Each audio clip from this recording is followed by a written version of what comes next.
Welcome to this Excella University video on the topic of global search features. My name is Thomas Strauss, and I will give you an overview of the features, explain how they work, and show you some Civic Platform examples. Let's get started. There are three features that I will demonstrate for you in this video: the wildcard search, the string search, and the variant spelling search. These features are built on the Elastic Search Engine, and the operators used in these types of search provide a more intuitive and robust full-text search capability. Let's take a closer look at the wildcard search capability. In the current version of the Civic platform, the wildcard operator is the asterisk symbol. The asterisk could be before and after a word to find any result that includes that word. It could also follow or precede letters or numbers to find anything that begins or ends with those characters. I'm going to show you some examples of wildcard searches in the Civic platform. Let's take a look. So this first example for wildcard begins by navigating to the Global Search tool. And in this case, I'm going to do a search for records or for really anything that begins with BLD and then the asterisk. And I will search. So that generates a number of records. There's also a number of documents that are retrieved with that. So there are record IDs that begin with BLD. There are other words found on the records, documents that also have BLD. Another way you could use the asterisk would be, let's say I'm looking for a record and I know that in the project description it includes the word, the pool, and so I use my asterisk, POOL asterisk, and search, and that gives me a record. The very first one here has roof and pool in the description. There's also a residential pool spa permit, a couple of those that are retrieved. So that's another way you could use the operator for the wildcard, which is the asterisk, either before or after, or both before and after, if you're looking for a specific word. Another example might be, let's say I'm looking up a contact who has a rather difficult last name, and I know that the name begins with KRI, so I'm going to type that in and then use the asterisk following. So I'm looking for anything that begins really with KRI and search. And so I don't get any results except under contacts, and I go to contacts and there it is, Sergei Krivokrasov, I think. So that might be another way you could use it. In this case, I put the asterisk, the wildcard, after the beginning of what is maybe a difficult name to remember or spell. So another scenario would be, and this is leading into our next type of search, the string search, but let's say I'm looking for the phrase roof and pool. I know that's part of, again, say the project description. So I use the asterisk and roof and pool and the asterisk. What is important to remember is that spaces are treated as either or. So this particular search for roof and pool, the search would be looking for roof, it would be looking for and, it would be looking for pool, any of these together or any of these separately.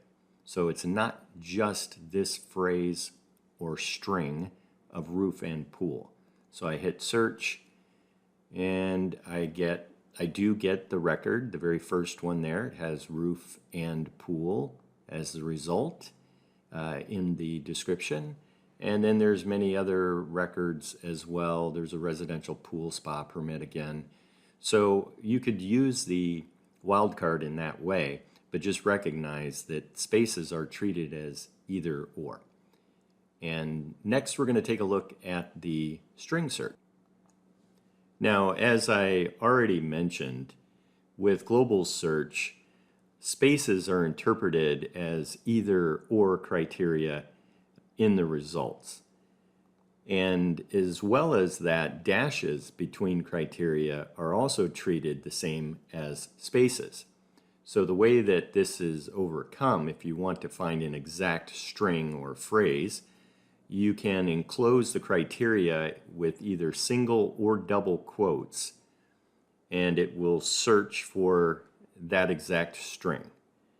So an example, if you were to enter into global search McDonald Street, you would get results with either McDonald or street or both, but not necessarily both.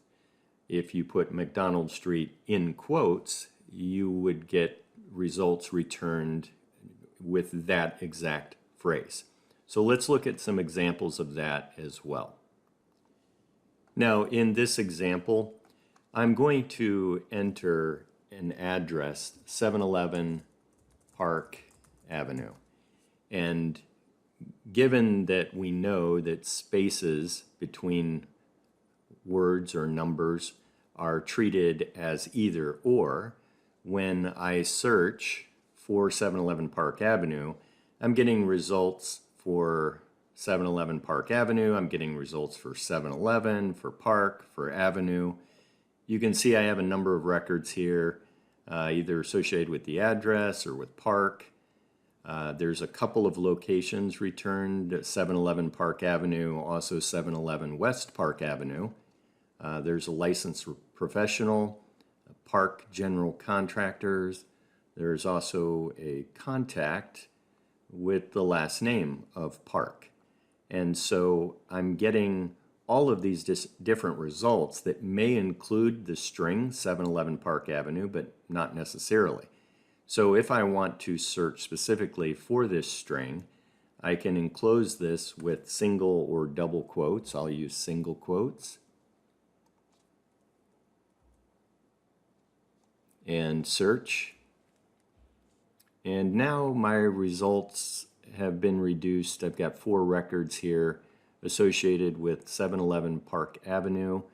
And I've got 1 location here, 711 Park Avenue. And now there's no longer a professional with the name Park in the professional's name or a contact as previously shown. So that's an example of a string search if you want to eliminate the either or nature of spaces or dashes and you want a specific string of words or a phrase. Next, we'll look at the variant spelling search. So the variant spelling operator is the question mark, and it's used in situations where you're unsure of the spelling of a word when you're searching. So if, for example, you were to insert the question mark into a word, you would do so in the place of characters that might be spelled differently. An example, if you were to insert into your search question mark ARY, that would return results such as Gary, which has ARY, and also Mary. So let's take a look at that. In my search criteria, I'm going to put question mark ARY, enter, and I get some records that when I scan these record results, I can see one of the applicants there is Mary. I can see there's a Gary listed as an applicant on the other record. If I go to my contact results, I can see there's a contact named Mary Jones and another named Gary Clift.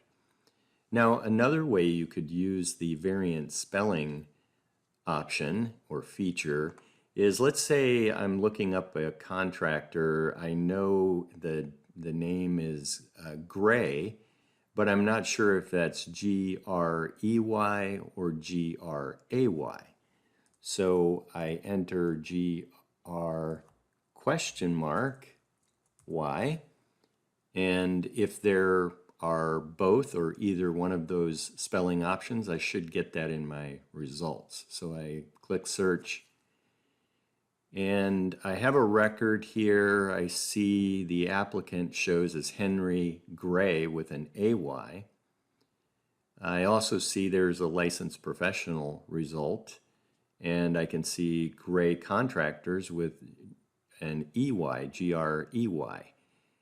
And then there's also a contact as well, and that's the same individual shown on the record, Henry Gray, with an AY. So that's how you could use the variant spelling feature associated with global search. All right, so that's going to be it for the global search features. At this point, you now know how to complete a wildcard search using the asterisk. You also know how to perform a string search using single or double quotes around a string of words or numbers. And you understand how to conduct a variant spelling search using the question mark symbol as the operator. That's it for this video. Thank you for watching.